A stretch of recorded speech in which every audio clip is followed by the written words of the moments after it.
Hello everyone, welcome to this video. Today we are going to learn second derivative test to locate extrema. So here is the example. Use second derivative test to locate local extrema of this function.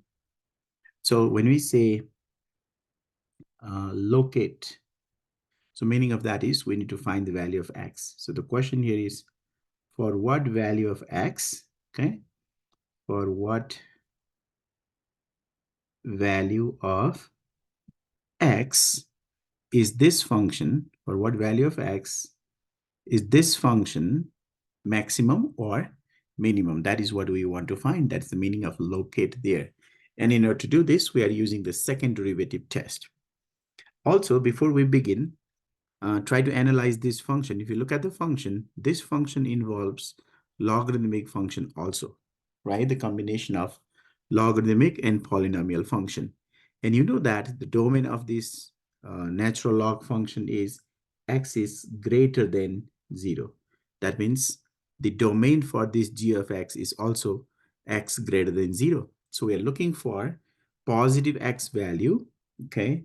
Positive x value for which the function has a maximum or minimum value. And in order to do that, we are using the second derivative test. So let's first find the first derivative of the function. So here our function is g of x is equal to 2x squared multiplied to natural log x minus 9x squared. So the first derivative will be g prime x is equal to, so in order to find the derivative of this first term, we can use the product rule, which says first function 2x squared multiplied with the derivative of second derivative of natural log x is 1 over x plus second function natural log x multiplied with the derivative of first derivative of 2x squared is 4x, and then minus the derivative of this one now, which is 18x. Okay, let's try to simplify this first derivative and let's see what we get. So here we have 2x squared divided by x, that is 2x, plus here we have 4x multiplied to natural log x. So I can write 4x natural log x, and then at the end we have minus 18x. So this will be simplified to g prime x equal to, so here we have 4x times natural log x. Let me write that.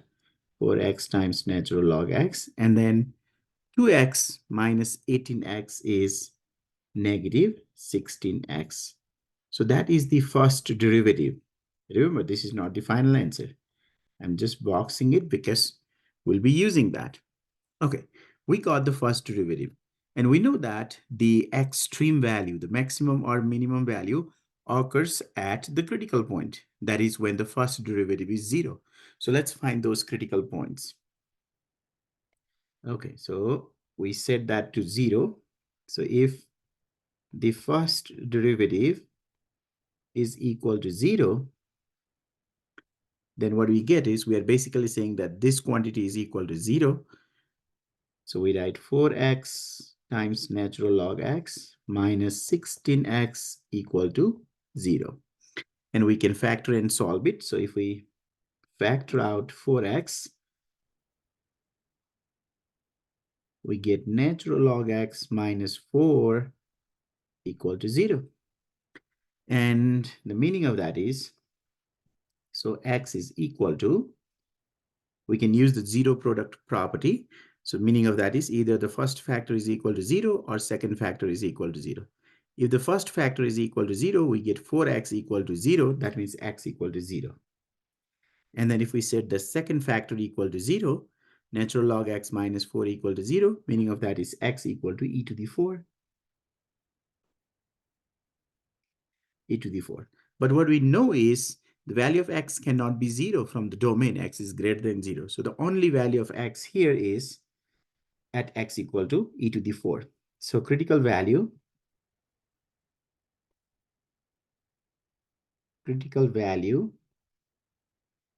is x equal to e to the 4.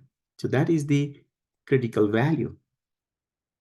So the reason we need this critical value is because the maximum or minimum value or the extreme value occurs at the critical value. So we got that. We got the critical value. We know that the extreme value will occur here, but we have to decide using the second derivative whether there is a maximum or minimum value at e to the 4. So for that, we need to find the second derivative. So let's do that calculation now.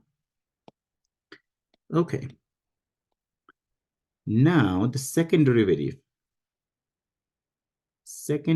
of the function is equal to, in order to find the second derivative, we differentiate the first derivative. So we find the derivative of this function. So the first part is the product. So we use the product rule, which says first function 4x times the derivative of second. Derivative of natural log x is 1 over x plus second function natural log x times the derivative of first, which is 4. Then we have a minus, and then the derivative of 16x is just 16. So let's simplify this. Second derivative will be equal to, so 4x divided by x, that is a 4, plus the next one is natural log x multiplied to 4 is 4 times natural log x, and then minus 16. Or the second derivative happens to be 4 times natural log x minus 4 minus 16 is negative 12. So that is our second derivative. We got the second derivative. So this second derivative, okay, this second derivative will help us determine whether we have the maximum or minimum value at e to the 4. So what we need to do is we need to plug in this critical value into the second derivative.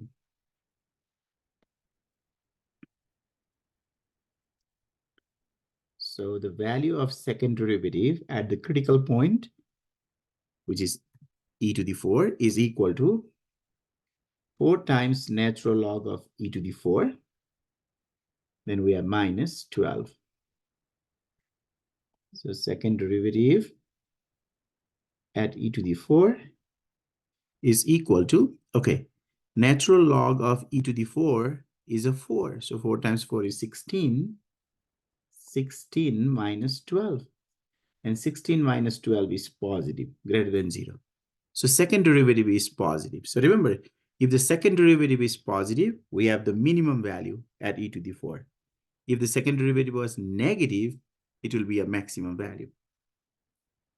So this implies g of x, the given function, has a maximum, has a minimum, minimum because the second derivative is positive, okay? G of x has a minimum value at the critical point at x equal to e to the 4. At x equal to e to the 4. So we are asked to locate, and we know that it occurs at e to the 4. The extreme value, in this case, the extreme value is the minimum value. So that's your answer. Okay, the given function has a minimum value at x equal to e to the 4. So always remember, when you're using the second derivative test to determine the extreme value, what you have to do is, first you find the critical value from first derivative. Then plug in that critical value into the second derivative to see whether you have the positive value or negative value.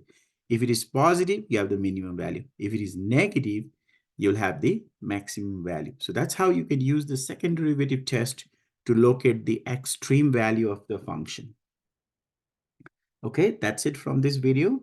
I hope this is helpful. Thank you so much for watching.